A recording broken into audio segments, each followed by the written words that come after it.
अखिया में लेतो ने बियाह के तो बोला गाले तू पावर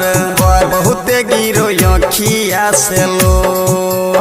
अखिया आगे संग वाला फोटो सब बाराती के देखइबो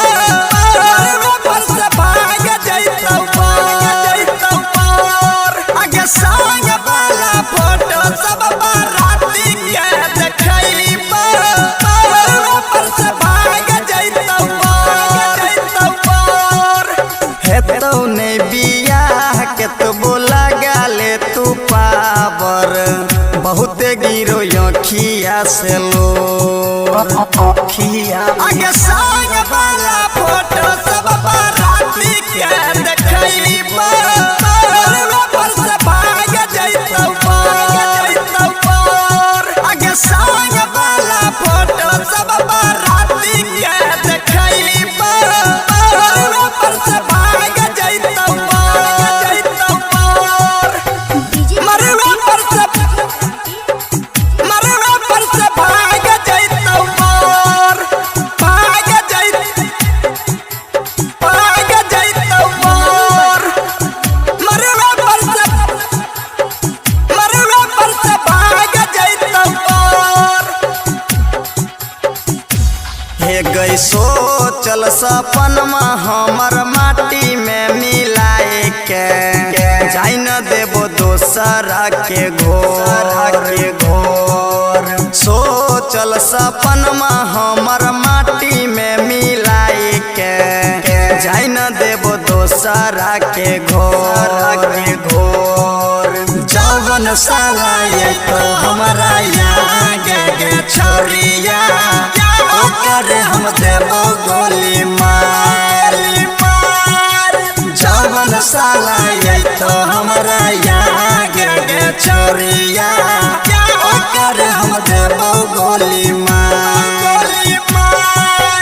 सोचल सपनमा हमर माटी में मिलाए के जाई न देबो दोसरा के घोर जवन साला ये तो हमारा यहाँ गे छोरिया ओकर हम देबो गोली मार जवन साला ये तो हमारा यहाँ गे छोरिया ओकर हम देबो गोली मार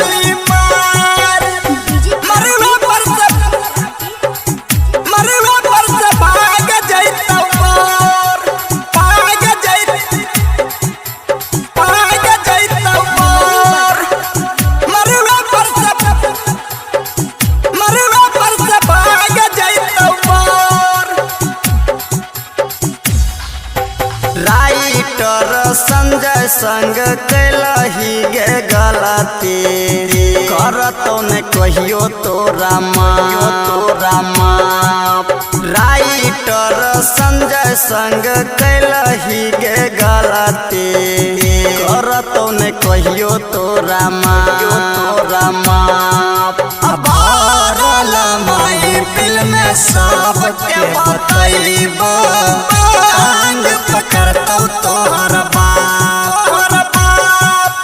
भरल माई फिल्म में सबके बतैबो अंग पकड़तौ तोहर बाप चलतौ नहीं कोनो बहाना गे छोरिया गुड्डू पी के अइलौ पूरे हाथ संग वाला फोटो सब बाराती के देखइबो